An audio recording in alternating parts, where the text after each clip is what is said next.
made Mike Zakarian.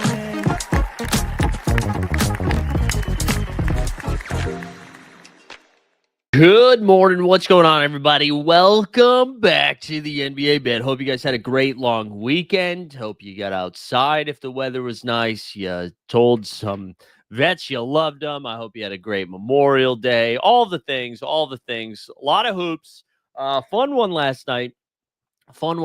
But before we dive in to the weekend of basketball, do me a favor, like the video. If it's your first time here, subscribe to the channel. If you're listening on the podcast, rate, review.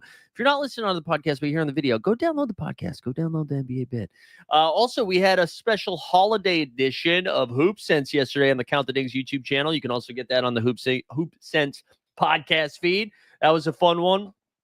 So go check that out. And we'll have the 89 Cavs a little bit later this week. We'll have a little summer league update here towards the end of the show. Lots of fun stuff going on. We'll have the NBA Bit every day this week.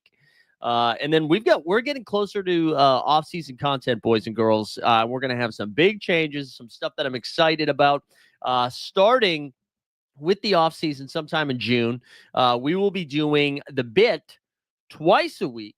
But they're going to be 3-hour blocks. So on Monday, we'll have a 3-hour show. On Thursday, we'll have a 3-hour show. Go 9 to noon. We're going to have some rotating guests, some mainstays. We'll still have the first hour of both Monday and Thursday will still be solo, just the old Zakarian. And then we'll have some guests come in. We'll have a Weisberg regular scheduled programming on Thursdays and stuff. So excited for some offseason and to switcheroo. Turn it into a Monday, Thursday block. Yeah, we'll do Top Shot the whole time, Snoop. But who do we got in the chat? Let's get going. J-Mag's here. Thunder up. He's going to be in Game 5. Boots on the ground in the blue out. Love to see it. Happy National Grape Popsicle Day. The top, that's an S-tier flavor, IMO. Common Man letting us know happy birthday to former Mav and Pacer great Georgie McLeod. Stubbs is in the chat. Let's go. Vuvuzelas is here. Snoops. And then comment says that Alexander's side of the family's boss. For real.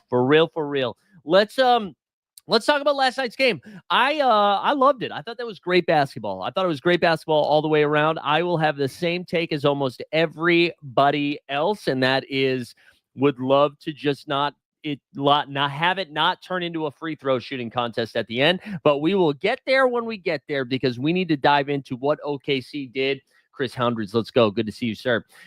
You know what? We have done a lot, both myself, both the chat, of saying, hey, when is somebody else besides Batman going to show up for the OKC Thunder? When are one of these other guys who are either all-stars, fringe all-stars, all-NBA, when are they going to show up in the postseason, right? And we saw J-Dub really struggle in that Denver Nuggets series. Last night, honestly, this entire series, J-Dub has been balling, but last night specifically, Batman, Alfred, and Robin, all three of them showed up.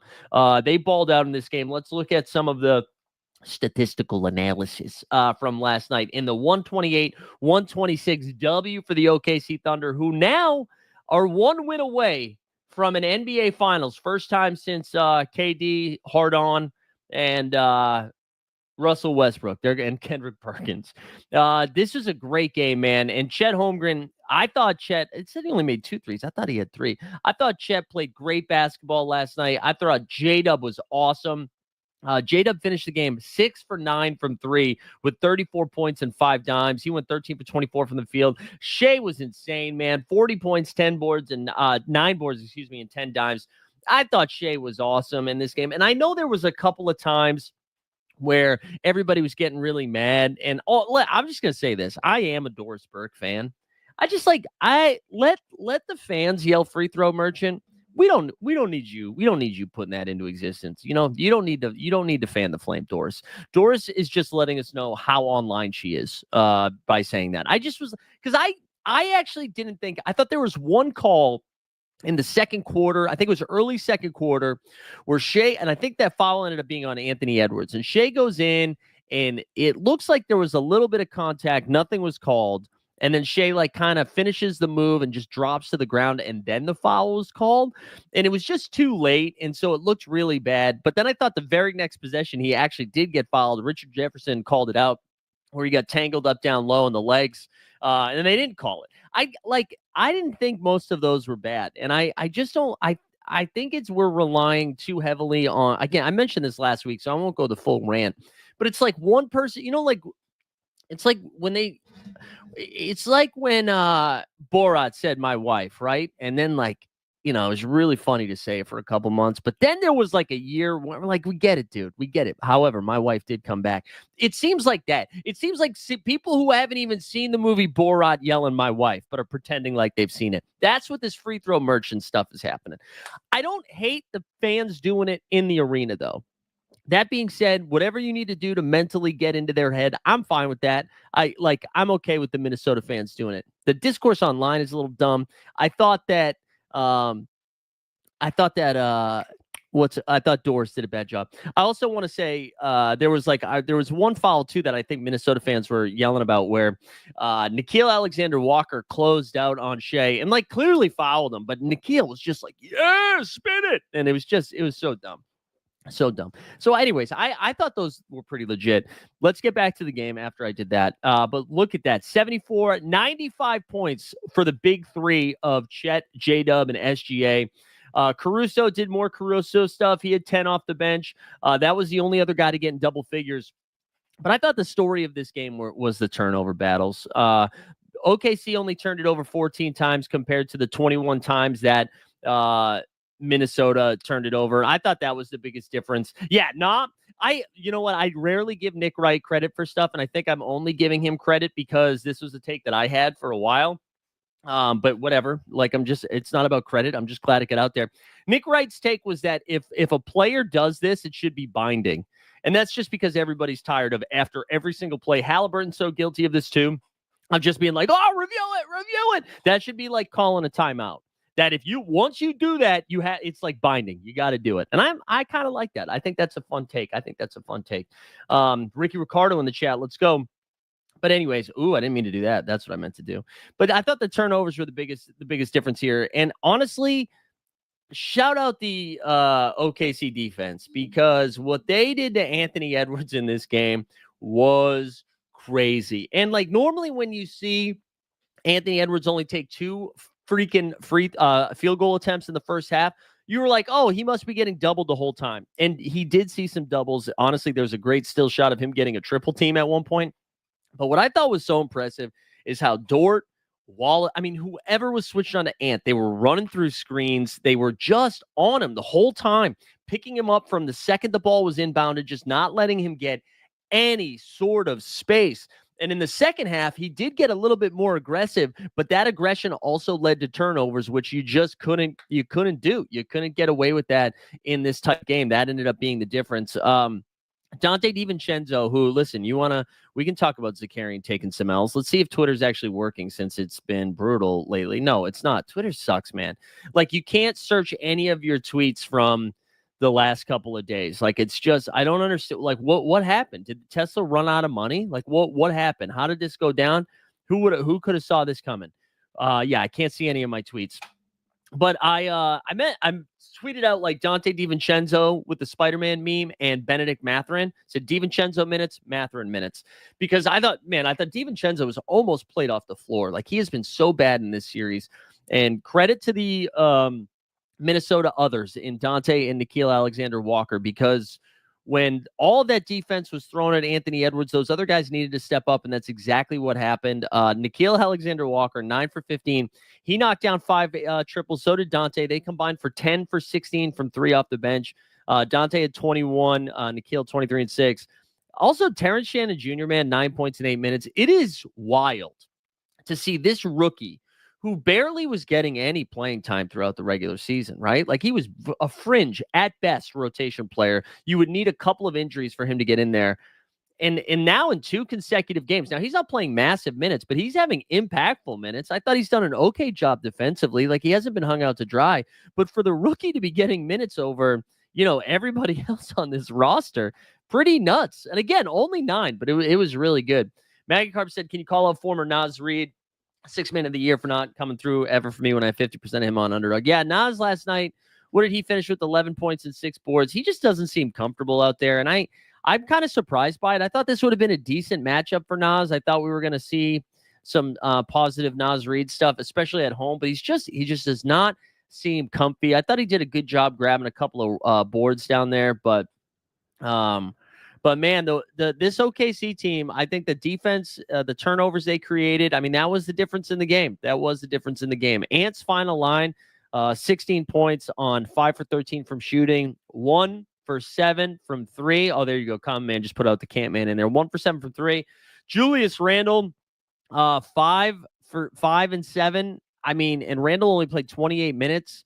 God, just tough stuff. And I like the Randle thing. I don't know how many people saw this in the first half, but he was just trying to big boy Lou Dort. And it's just, that's not going to happen, man. That's not your game. Like Lou Dort, for better, for worse, is just a beefy man. And that beefy man is beefier than Julius Randle. We got to get a Dort report drop, honestly. What are we doing? Like, we're going to talk about the beef and not drop a Dort report?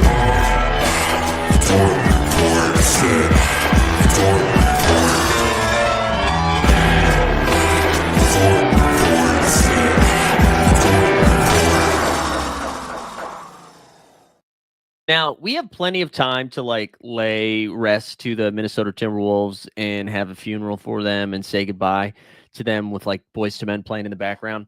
I'm sure there's still a chance that they can make a little magic happen. I just want to say, though, this was a gutsy loss for Minnesota. I was really impressed with them in this game. I think it's just obviously an impressive win for OKC to get this on the road after just losing by 400 in game 3. But I thought Minnesota withstood a lot of pain early on, right? OKC built that lead up to, it was sitting in that 8-14 range for a lot of the first half. I thought they battled at the end of the second quarter to kind of keep it in range. And then again, would not let this game get out of hand. And it had a lot to do, again, with the others, right? With the Dante DiVincenzo's and the Nickeil Alexander-Walkers. I thought they played, I know it's a lot of, there was a high scoring game, but it felt like the buckets weren't super easy. Down the stretch, there was a couple fourth quarter buckets that it seemed like guys were getting a little bit tired there. I told you OKC sweep, but OKC wanted to finish at home. Yeah, Todd, I'm going to be honest, man. I thought you were saying you were right. And so I'm glad you curtailed that a little bit. But yeah, I thought that was a gutsy loss by Minnesota. I was pretty impressed with them for fighting. I thought there were a couple of different opportunities where it seemed like it was over and they were going to roll over a little bit. And Dante DiVincenzo, and I did not see this coming. I was anti-Dante this series. He hit some big time shots. And it just seems like they're not going to have enough. And I don't even think this is an indictment on Minnesota or Denver. But I mean, it is an indictment on the Grizzlies. OKC's really good. And when they are clicking like this, I think they're going to be a tough team to beat, because they can do it on both ends. They can beat you in so many different ways. I thought Bill Simmons and Russillo, they were talking about OKC's really not a team that can come from behind. I thought that's not really something that I've thought about, because I don't know how many times OKC's been down 10 plus points this entire season. So I don't know how I feel about that yet. But man, just to be able to do it defensively, and then still, you had two guys go, SG for 40, J-Dub for 34. Chet, I thought, was awesome. Isaiah Hartenstein, who we called at the beginning of the season the beginning of this series, not to be a big benefactor or beneficiary. I don't know what I'm trying to say. That he wasn't going to play a lot. And he only played 16 minutes last night. And I think that's because of what Caruso and Wallace bring to the table. There was a 4-minute run, I think, in the third quarter, maybe the early fourth, where I'm pretty sure OKC had SGA, J-Dub, Caruso, Dort, and Wallace out there. They had no bigs, no Chet, no Hartenstein. I don't think Kenrich was out there. He played 12 minutes. Also, just shout out Kenrich Williams, man. I think Kenrich is solid. I like that he's still out there. But this feels like OKC's title to lose. And I'm not trying to poo-poo on the New York Knicks or the Indiana Pacers, and we're going to talk about that series here in a second. But they're just so good. They're so good, and they can beat you a bunch of different ways. I imagine. So game 5 is tomorrow night. We saw our guy Jared in the chat saying he's going to be there. I imagine, again, a bunch of white people, a bunch of blue shirts, and this feels like a 10-point victory for the OKC Thunder. And then they get to sit back and watch the Pacers and Knicks run around like crazy and just have wild finishes. And then OKC gets to get ready to host an NBA Finals. And I'm sure whoever they play, minus 255, minus 300. I don't know. Am I underestimating the deal with the devil that Indy has? Hey, listen, man, I would agree with you if it wasn't for game 3, which we'll talk about it here in a second. Top Shot Comment says, I still think OKC can be physically dominated, but not sure if the Indy team is the team to do it. So, Common Man, tell me who the team is that can do it, right? We're talking about Minnesota that has Rudy and Nas and a bunch of big boys and Julius Randle. The Denver Nuggets that has the best big man in the game. Like, who are the teams that can physically, like, who is left? And that's kind of what I wanted to get to with the Jalen Williams stuff too. That conversation out, like, honestly, one more win, you get to the finals. I mean, the weird things can happen in the finals. You can lose the finals, but one more win and the J-Dub conversation dies. You know what I'm saying? You can't, like, oh, can they get a second guy to pop off? They can't beat anybody with a big. They can't beat. At some point, even though no one is still giving the Celtics credit for winning the title last year, at some point that conversation has to die. And I think we're getting closer to that. What is J-Dub averaging in the series? Jalen Williams averages in Western Conference Finals. What J-Dub is averaging, let's see, 19 points, over 6 boards, almost 7 dimes a game. Almost 7 dimes a game. I mean, they're here, man. The Thunder are here. And I mean, we can save it for the offseason, but they feel like they're going to be here for a little while, you know? Let's go to the Eastern Conference and talk about some of the games from this weekend. I guess it was only one, right? It seems weird to go back to Friday's game, but we did mention Minnesota won by 40 on Friday night or Saturday night. On Saturday night, right? So we had 2 Knicks games over the weekend. We had them on Friday and on Sunday, right? So Friday we had a crazy win there with Friday was the home game, right? Man, I'm like so lost right now. Yeah, the Knicks lost 114-109, and that was when Spicy P went nuts. But let's just go to the Sunday game because that's a little bit more interesting here. So the Knicks get a win, 106-100 in this one. And this was such an interesting game because Karl-Anthony Towns, the Knicks were just kind of awful in the first like 3 quarters, and they were hanging around. Indy gets this game up to 20 or so, right? Gets the lead up to 20 or so, and then Reggie Miller pointed this out a bunch, but with a couple of minutes left in the second quarter, in the first half, they balloon this lead. Halliburton does this like crazy alley-oop to Obi Toppin, who throws it down. Reggie is like, and we said it on playback, I'm very interested to see what Indy does in these last couple of minutes, because if you're the Knicks down like 20 plus, you're just trying to get this to like this 15 point range. 15 points seems manageable, and then you come out in the third quarter, you battle a little bit, all of a sudden it's a game. Knicks cut it down to 13. And then in the third quarter, they outscore them by 3. In the fourth quarter, they outscore Indy 36-20. And you could just feel it. You could feel it in Indianapolis. You could feel it in the fans. You could see it in the Pacers, like their eyes as they're playing this game. They just got lost on offense, man. And I don't know what it is about the Knicks defense, how like every other fourth quarter they're able to turn up and like really lock a team down. They did it to Boston a bunch of times, but what I thought was so fascinating about this was they did it all with like Brunson on the floor, on the bench here. Brunson only played 31 minutes, and like you look at the stat line, 6 for 18 for the field, 1 for 5, knocked down 10 of his all 10 free throws, finished with 23 points. Cat, I think, had 4 points going into the fourth quarter and then scored 20 in the fourth. Knocked down 3 threes. What I loved about Cat's game in this one was so aggressive, right? He was backing people down. There was a time where he had like Turner in. It looked like Cat was going to pull up for 3, and then Cat just put his head down. He was like, let me just blow by Turner. And then he did that to Siakam again later on. What I'm so fascinated by, why can't the Knicks, and I'm not trying to shit on the Knicks parade here, but why can't they do this with him and Brunson on the floor? I feel like all of Cat's big minutes, positive minutes, big buckets have come with Brunson off the floor. And then same thing, like Brunson, they just don't seem to move the ball well. And I know Brunson is the best player, like the best clutch guy, right? And I'm fine, I think, in the last 5 minutes of a game, let Jalen Brunson cook. All right. I'm okay with that.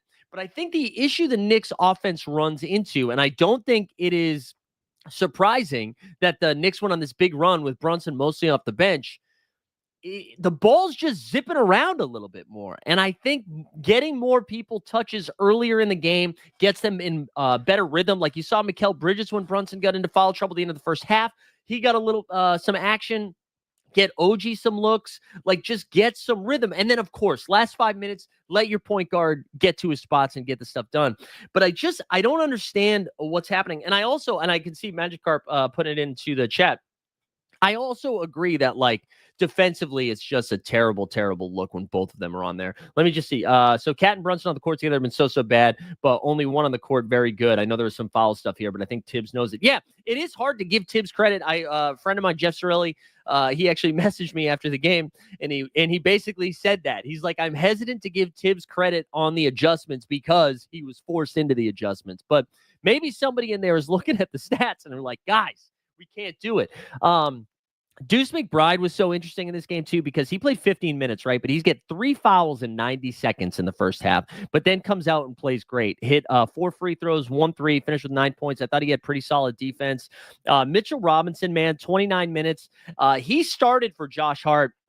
And I thought Josh Hart was awesome in this game, but he got the start. Mitch Rob, I don't really love what they're doing. And I know they like, oh, we're starting Mitchell Robinson, so when we play him, he's not in the bonus. I get that.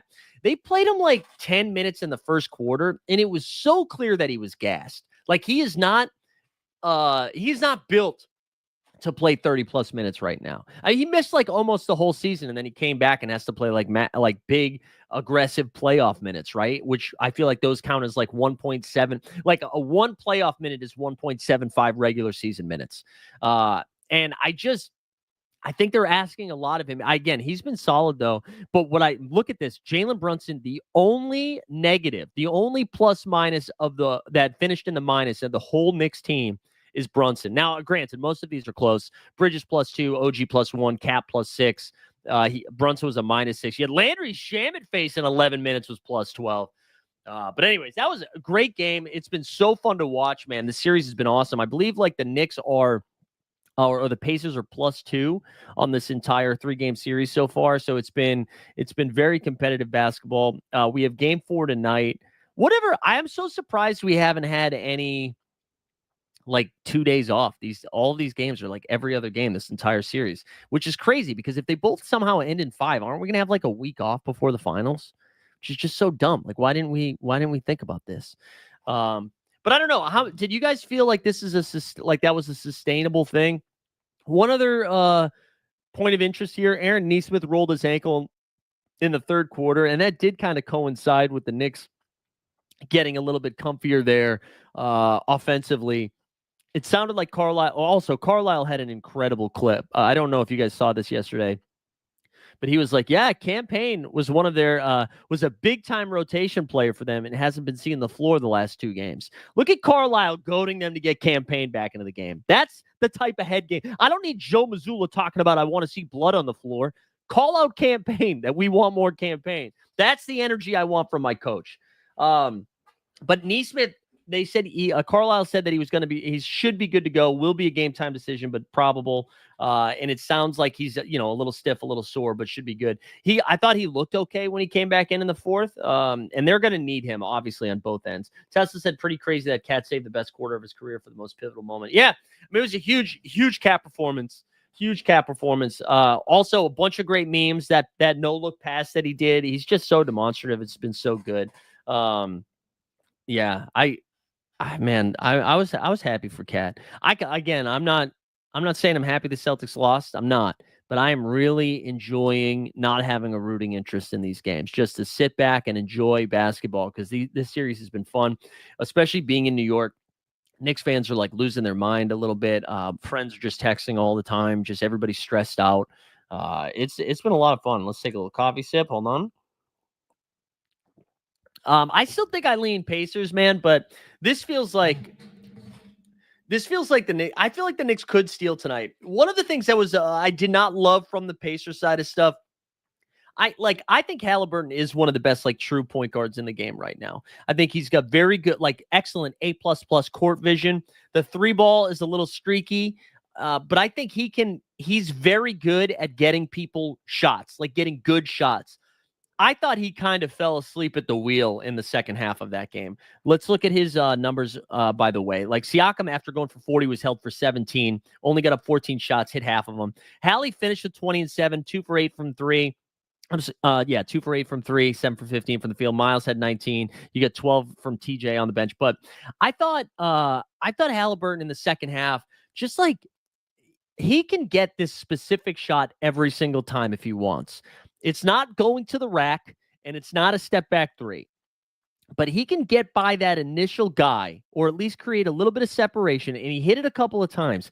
It's like just on the outskirts of the paint, just a little jumper, a little mid-range jump shot, and he hit it a couple of times. I think he can get that shot every single time he wants, but it seems like he got caught in this no man land where he was just, and Trey pointed it out on Hoop Sense yesterday, he just got caught dancing quite a bit, looking for screens. And to credit the Knicks defense, both Mikal and OG and even Josh Hart at times, they did a very good job of like getting through those screens and fighting through them and staying in front. But Hallie, all of a sudden, there's like 7 seconds left.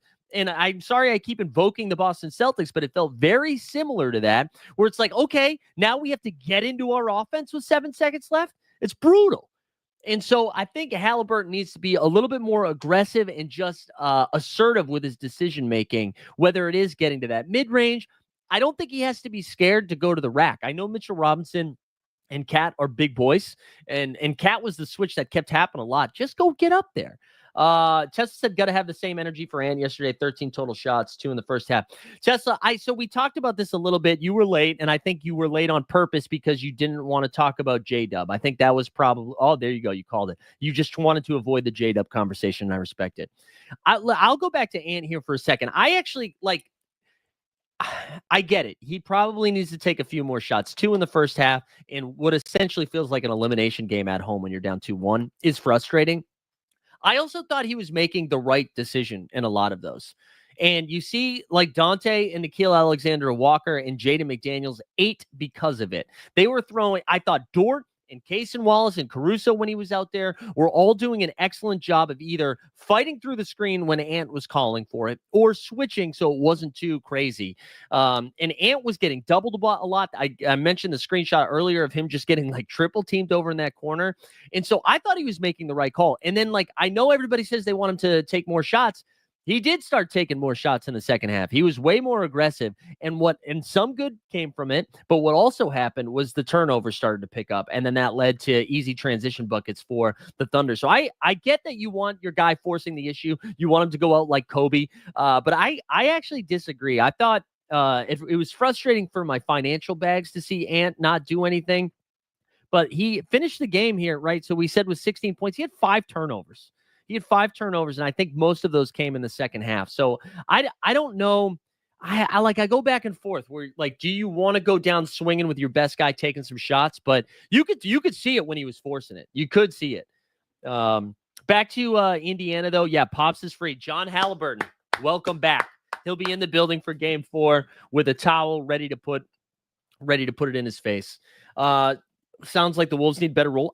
Honestly, guys, I agree with that for games 1 and games 2. I thought the Wolves played good basketball last night. I'm not even mad at it. I think they lost to the best team in the league. I think that's what happened. I thought that was like the best loss of the postseason. I thought you just beat this team by 40. You know you're going to get their best shot. You know OKC is like, if we get this one, we're going to the NBA Finals. We're going to throw everything at them. You know that's the fight you're getting. And there was a couple of times they start putting it away, and Minnesota kept fighting back. I thought everybody played great outside of Randall and Ant-Man. One other thing, and I'm sorry I'm like bouncing around. Rudy, I thought Rudy played good defense, but man, you know what ended up happening? So, like, it's also crazy that the defensive player of the year is always the guy people try to get him switched onto. You know what I'm saying? Like Shea calling for a screen, Rudy comes up. I thought Rudy did a pretty good job staying in front, or at least forcing Shea into some tougher shots. However, what ended up happening is when you only have Rudy out there rebounding, you pull Rudy away. Now you're able to get some offensive boards. And I believe OKC finished with 19 offensive rebounds last night. 19 offensive rebounds. And that to me and I know that was like even with Minnesota, but you would have thought they were a dog in the offensive rebound. So to get that even plus plus the offensive boards and the turnovers, excuse me. Yeah, I thought that was the difference. Randall has another one of those games where he's just standing there. Yeah, I think Randall. This is just not a Randall series, guys. I know, and I'm not ready to like shit on Julius. I just like what was great about the Lakers series, right? He's like, LeBron, come here, dude. LeBron, you're 40. I know you're a big boy, LeBron, but I might give it to you. Reeves gets switched on to me. Good night. Jackson Hayes, you want some of this? Rui, like he can overpower a lot of those guys. In the second round against who the fuck did they play in this? Golden State. It's like Kuminga, Jimmy Butler. Like he can just run over these guys. This is not this. And like maybe he does have to do more. And I thought he got cooked a couple of times by Shea on defense. I mean, he's not going to body Dort. He's not bigger than Dort. He's not stronger than Dort. Dort is a fucking brick wall. And it's just not the series for him. It's not. But it is so funny, like how everything can switch on a dime, right? J-Dub his performance almost got the Thunder knocked out in the second round of Denver. Now all of a sudden is like the reason they're getting through some of these games. He's been awesome. Julius Randle, right? We saw in the Golden State series, triple-double, 30-point game, 29-point game. And now you come to this series and he's just MIA. I mean, he did not close for the second game this series. Did not close. Only played 28 minutes, was 1 for 7 from the field. Tough stuff. Tessa said was Minnie's crowd kind of a dud. Thought they'd be going insane. I actually thought it was kind of loud. This take sucks. I'm sure this is a boring media take. I think ESPN is terrible at sound mixing. I feel like the sound's all over the place with them. That's my my take. I just think I think the ESPN broadcast top to finish is bad. I'm a Doris fan. I know it's like popular to shit on Doris on the internet. I like Doris. I thought I already talked about the free throw merchant thing. I thought it was the World War II reference was nuts. Talking about Hartenstein against Rudy, and then was like Germany versus France. I'm like, what? What are we doing? I think that's what happens when you sit next to Richard Jefferson too long. Like you just think you can just fire. I mean, everybody's you gotta play to your strengths, right? Like Dream Shaker should stop streaming. You just like stay tweet and retweet, right? Just like Doris, you are a very smart, analytical ball knower. I think she's brilliant. You just do that stuff. Let Richard say the crazy shit. You do that stuff. Let Mike Breen. Mike Breen, I want to know how many therapists Mike Breen's got. I mean, he's just going to be looking around. And I'm not saying like Reggie or Stan Van is like the way to go. I'm not even saying that. But anyways, back to the take there, Tesla. I just think I thought that had more to do with the sound mixing because the crowd seemed like they were standing for the whole fourth quarter. Doris found Bill once. Honestly, if that is what we learned, that Doris was just tripping, then I'm fine. They fought more than just okay. Bottom line. This is my favorite take so far. I say Germany and France, World War II, and you're like, well, actually, as someone living over in Europe, France and Germany historically have fought each other over multitudes of wars throughout the years. Oh man. Yeah. Wait. I don't want to do this take again. I like this. I haven't thought Reggie has been biased on the call, and I think it brings more value to the game than anything else. And I'm not saying Mike Breen is biased. I already did this rant. But should Mike Breen not call the finals because he's the Knicks play-by-play guy? Like, come on. Well, who cares? It doesn't impact the game. I would say this has been the best series Reggie has done in a while because I normally am anti-Reggie on the call. Also, we need to go back to two-man booths. No more three-man booths.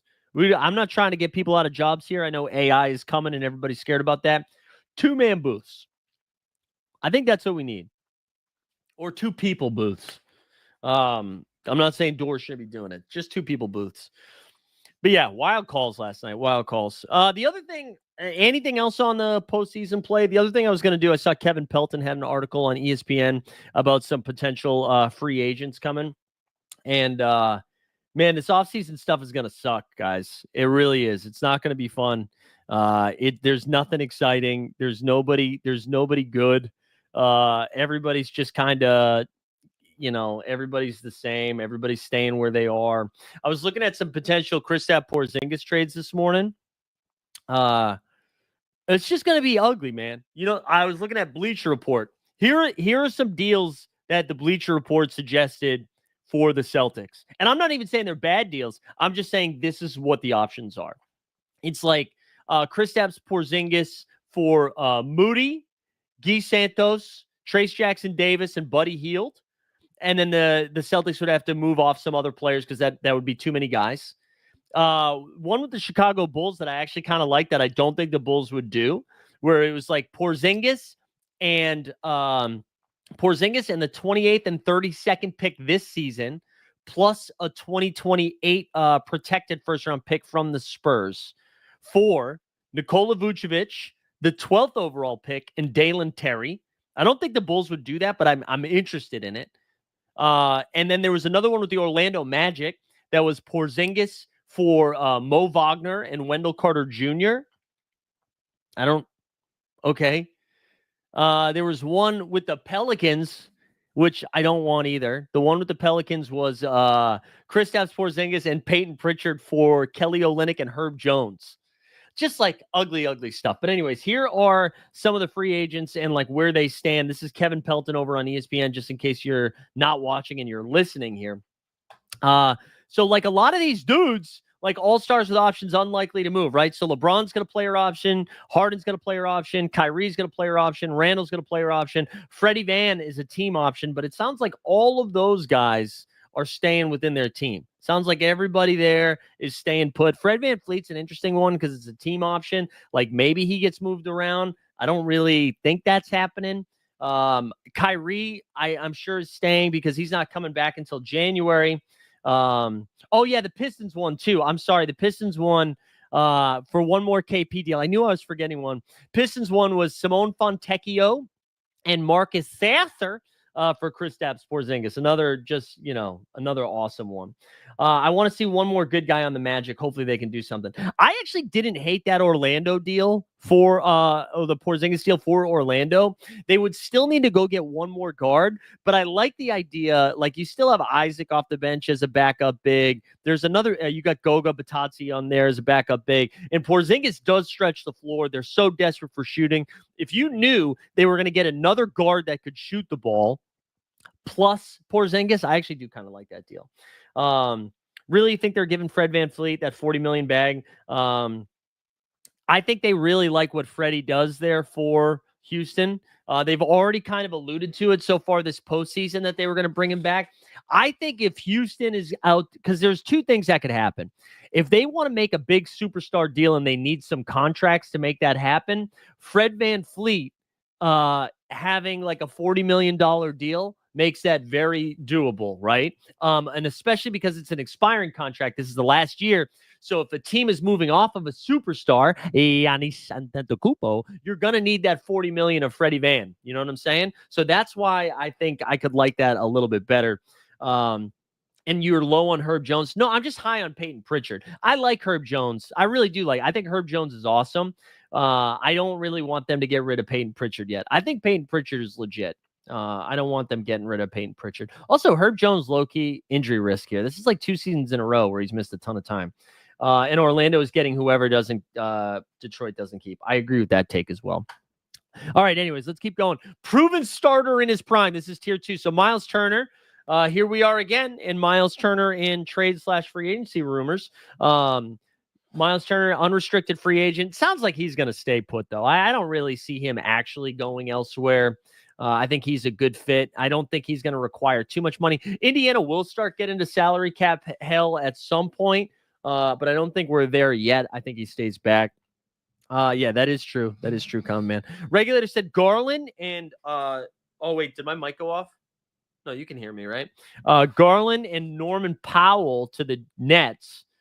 Oh, no, that's going to be Dwight Powell. Dwight Powell and the Nets. Drew to Dallas. PJ to Boston works. Ooh. Listen, if PJ Washington comes to Boston, are you fucking kidding me? PJ Washington.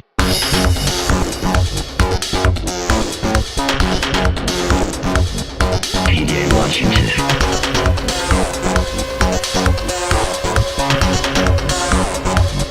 PJ Washington. Love it. Maggie Carp says big market like Indy going to just pay the luxury tax anyways in a few years. I mean, has Indy ever paid the luxury tax? And then you're betting on the city with the most Legos. What city do you think per capita has the most Legos? Probably one of those fucking Dakotas. All right, let's keep going. Wait, is he the only one in this tier? The only one. Interesting. Okay, tier 3, starter caliber restricted free agents. Giddy up, baby. So Josh Giddey, his numbers are pretty nuts after the Levine trade. He went 21, 10, and 9 after the All-Star break. So almost averaged a triple-double, 21, 10, and 9. The craziest part of this was he shot 50% from the field and 46% from 3. 46% from 3 is nuts.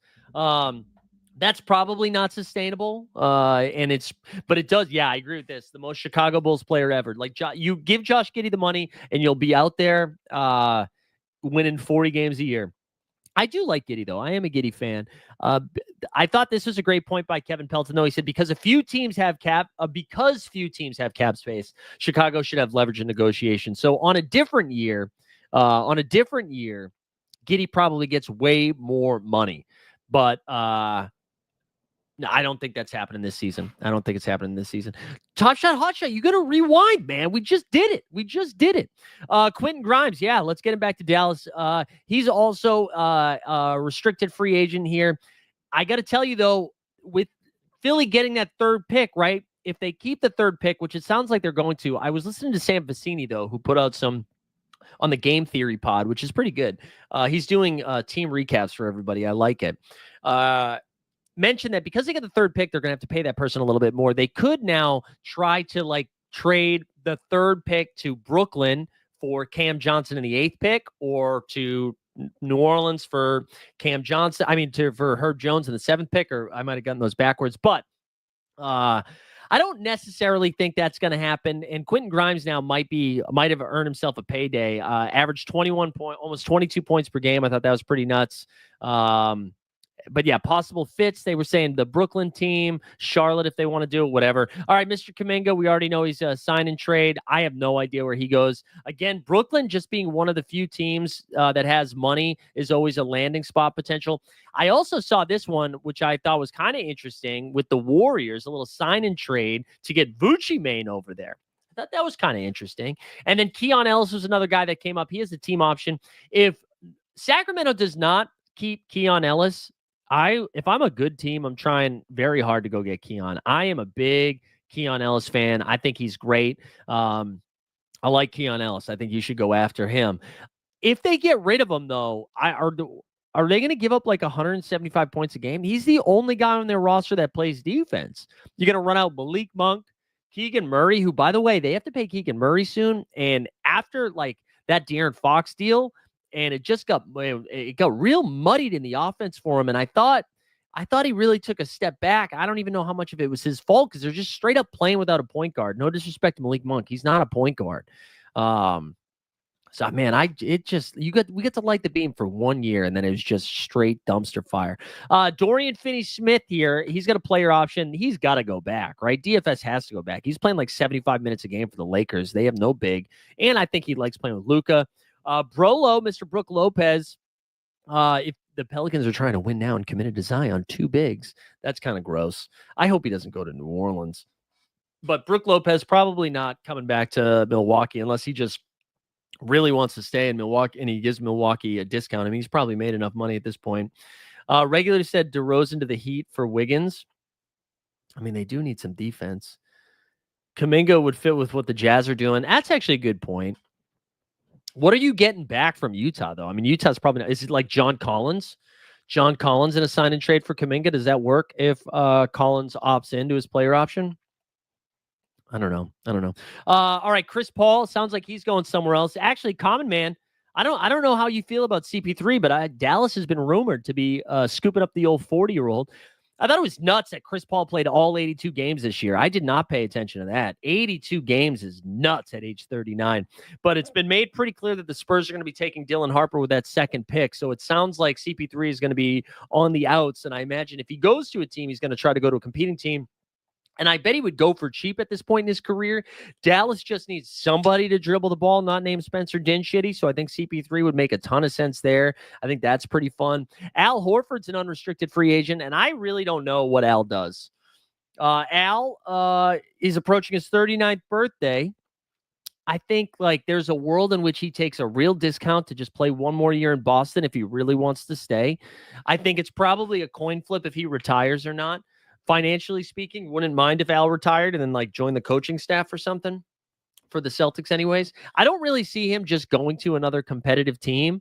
Maybe he does, but he just seems like he really likes playing in Boston. I would be surprised if he goes to a new team, but who knows? I don't think the Celtics are going to be able to afford to pay. If they keep him and Luke Cornett, they have to pay them each, like they're not with the tax. They're basically both $25 million a year. So that's like $50 million for both Luke and Al. You can't do that. And then Ty Jerome, who played awesome until the second round, right? Remember he dropped like 30-something on the, what was it, 38? No, what was it? I forget what number. He dropped a big old number on Miami in round one, was in the sixth man of the year conversation. I think he finished third in voting behind Beasley and Peyton Pritchard. And then, crapped out in the second round. Cleveland's not going to be able to afford him. He's going to go get a payday somewhere. I have no idea where he would go. That's would be a fun one in Dallas. Oh, Orlando. If they could get rid of Cole Anthony, that's what Kevin Pelton said. Ty Jerome in Orlando would be fun. Malik Beasley, we already talked about. One of him or Tim Hardaway Jr. will be elsewhere. I think Beasley's probably going to get paid. If Detroit doesn't want to spend money, they keep Tim Hardaway Jr. If they do, they get Malik Beasley. Naz Reid, former sixth man of the year. He's going to get paid a little bit more. He's got a player option, though. But I wonder if they just like renegotiate. Minnesota is going to be fascinating. Is Minnesota going to spend money? I don't know. Karis LeVert, always in the sixth man of the year conversation. He's in Atlanta. He's an unrestricted free agent. Gary Trent Jr., who turned into Ray Allen, Milwaukee's Ray Allen in the postseason a couple times, dropping 30-plus points. You got Santi Aldama, restricted free agent. I'm a Santi believer. Nickeil Alexander-Walker's about to get himself paid. I think that's fun. Chris Boucher, unrestricted free agent. I think he would actually make sense on some competing teams for a relatively cheap contract. However, as Pelton notes, Boucher loves the North. Quebec kid. Tim Hardaway Jr., we mentioned. Dennis Schroeder, he's unrestricted. Tyus Jones. Remember when Tyus Jones was like, I'm going to take a pay cut just so I can start on an awesome Phoenix Suns team. LOL. I think Tyus in Orlando would make a ton of sense. The Pelton mentions Minnesota. If he wants to take a cheap deal and come home to Minnesota, I think that's kind of fun. And that's it. Let me catch up on the chat here. Disney World keeps raising tickets. Brolo's getting his bag. There we go. Okay. And then fake news. Magikarp is looking at taking his kids to Disney. So there you go. Boston should run it back and make moves at the deadline. And if it doesn't work, he says, yeah, but they're going to be. So right now, right now, if they run it back and don't make any moves, their roster is $231 million, and they would be in the tax $263 million. That's almost a $500 million roster. The tax would be more than the roster. So I don't think they can do it. I think they are going to have to unload at least. If they unload Porzingis, they get under the second apron, and then that eliminates a lot of the tax problems. If they unload Drew, they got to do one other player as well. Yeah, I know it's not your money regulator, but then they start losing draft picks and shit too. So Boston's not going to, they're not going to pay $263 million in tax. Also, Grant Williams and CJ McCollum and what are you doing, guys? How did they, the player, who's like the president of the Players Association, right? Somebody not a player. They need to get fired, I think. That was a terrible deal. That's a terrible deal. Magikarp says Drew's definitely gone. The only problem with Drew is that it has to be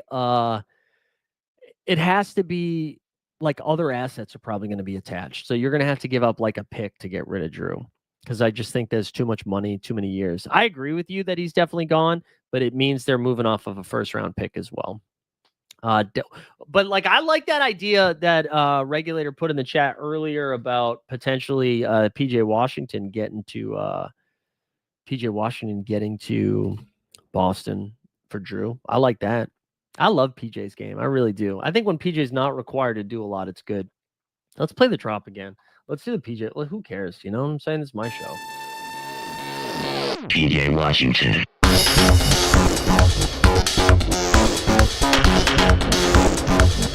PJ Washington.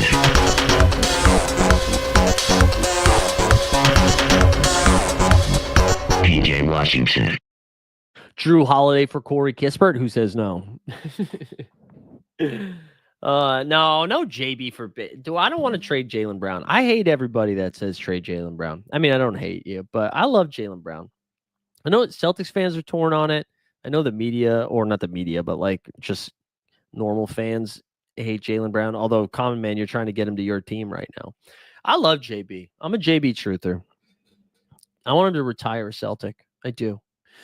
Anything else going on? Caitlin Clark got hurt. She's going to miss a couple of weeks. That sucks. Little quad injury.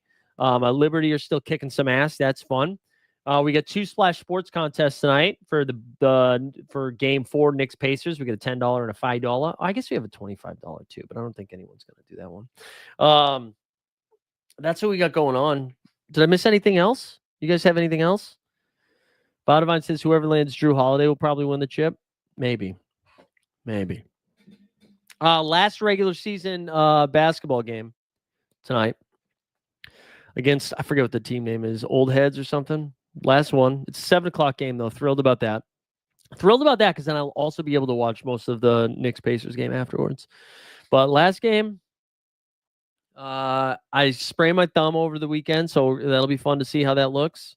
Oh, we got a 5-game W slate tonight. That's sick. I'm going to Slam Night at the Liberty on Thursday. Slam Magazine sponsoring the night.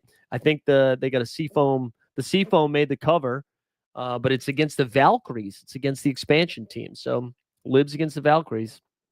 Going with that was a birthday present, I think, for my wife. James Bay last week. Liberty this week. It's gonna be fun. Drew back to the Pelicans would be fun. I don't even know what the deal would be. Who would be included in that? Kelly Olynyk and somebody? I don't know. I don't hate that. All right, dudes, we're going to call it there. We'll be back tomorrow morning at 9 a.m. unless, I pull something bad. But we should be back tomorrow at 9. Appreciate everybody tuning in. Excited for the Bing Bong Boys for the Pacers. That's going to be a fun one. Yeah, stay tuned. Go check out Hoop Sense if you missed it yesterday. It was a good time. And then the 89 Cavs will be back later this week, too. And, we got to get ready for Vegas, by the way. July 10th to the 14th. Stubbs is going to be out there. Borland's going to be out there. Jeb Bush is going to be out there. Steve and Justin from the 89 Cavs are going to be out there. My wife is going to be out there. Who else? Patty Coyne. Cousin Gary. There's going to be a good crew out there. So if you're thinking about coming out, we're going out July 10th to the 14th. We've got a fun little happy hour planned. We're going to go to some games on Friday. We got a cabana at the MGM Grand on Saturday. All are welcome. Sunday, we'll just see what happens. We'll just get after it on Sunday. So July 10th to the 14th, come hang out if you're interested. If you need more info, join the Discord, shoot me a DM. We'll get you set up. But it's going to be a good time. It's 5th year, I think. 5th consecutive year going out there. So going to be a good time. Excited for it. Cooper Flag, baby. All right, y'all. Have a great... it is the start to the week, assuming most of you had the day off yesterday for the holiday. Matt Halliday? Have a great week. We out.